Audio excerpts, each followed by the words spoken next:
So I am here today and we're going to talk about doing DIY concrete countertops. I've got a few tips and tricks and some explanations. I personally love, as y'all know, the Z countertop form system. So the forms that I have typically used, and they come in different edges, but this is the square edge, and it is pretty simple to install. So you get your base down, and this part right here goes on top of, let's see if I can just, oh, nope, that's gonna knock the camera over. All right. So this piece of wood is your countertop. This is gonna go over top of the base like this, and you're gonna screw down this part. And then when your countertop form, like after you pour and everything's set, this part right here, this outer edge that you see along your edge, it snaps off. So they are made to, they have a breaking point basically, and that just snaps off. So it's easy peasy. Your concrete doesn't stick to this. When I started doing this, I made my forms and whatnot out of melamine, and it just, you have to worry about it sticking or leaking, or it's telling you, this is so easy peasy. Anyways, so they come in different edges too. So you can get like a round edge, you can get different shapes. So that's like the simplest square shape is awesome. I use it a lot. And then you get, in your package, you get a back form. So that's what this looks like. So this goes on your wall side. So it goes up against the wall. And I don't know if you can see how it has like a little lip right here. So you pour your concrete right up to that, and this stays. This does not snap off. Typically, you're gonna cover the top of that with your tile backsplash or whatever you're using on your backsplash or whatnot. But this is a wall side that does not snap off. And it just protects your wall and makes sure that when you go to pour, you don't have any cracks that concrete leaks through. Trust me, been there, done that, killed a dishwasher even. That was like my first attempt at countertops.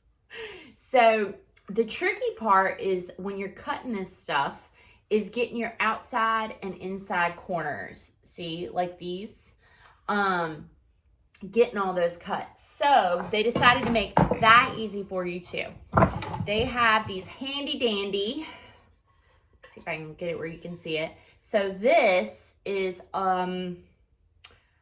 I can't remember what they call it, but it basically perfectly fits their forms and holds them. Oops. Oh, this would be much easier to do without the baby, but he decided he wanted to help, so here we are.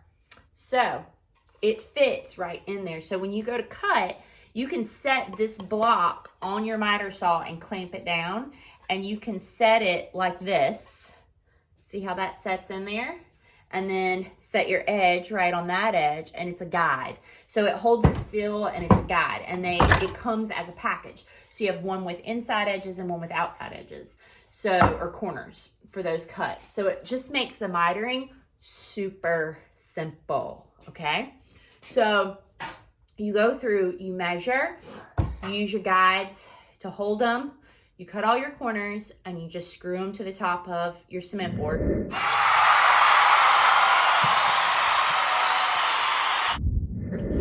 And then you're ready for your mesh. So the mesh takes the place of rebar, and it's like a metal fiber type mesh, but it's super simple. If you got a good pair of scissors, you can cut it with that, or like nips. Those things you can cut it with. And then they have these Z-clips. So they look like this.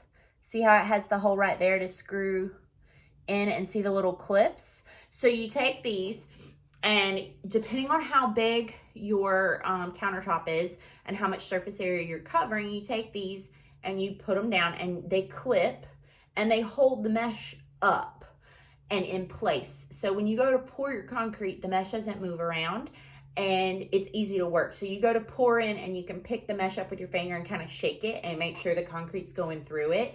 But what happens is these little guys, These little guys, make sure that the mesh stays in the middle of your layer of concrete. So if your concrete's this thick, you want that mesh to stay in the middle. And that is what is gonna help retain that strength and make it super strong so you're not gonna have cracks.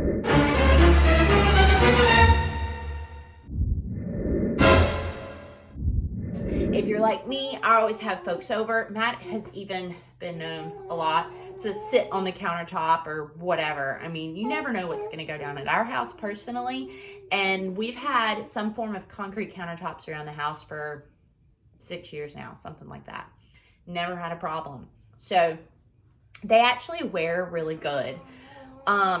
So yeah, so those are my tips and tricks for getting the forms in. Oh, one more. So on your edges, so like when your corners meet up, take you some good duct tape and just tape all those edges up, and just make sure that it's sealed really good so that you don't have any leaks. You don't want any drips when you go to pour in that concrete, especially if you use the additive. It makes the concrete a lot more pourable, so it goes through the mesh easier. I mean, it just makes everything easier.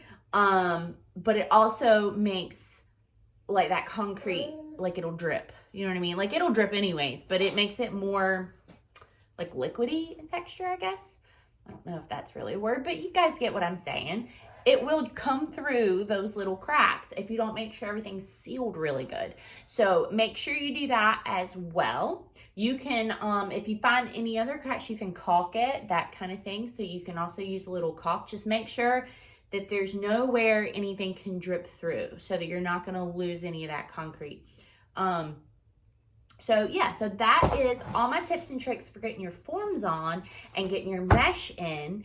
And we will come back with a part 2 for finishing. So pouring and finishing these countertops. So we'll see you later. Say bye, Banks. Say bye, everybody. Here's just a few quick pictures. You can see this concrete poured, and then we got it finished and it became a bar in our dining room. So here you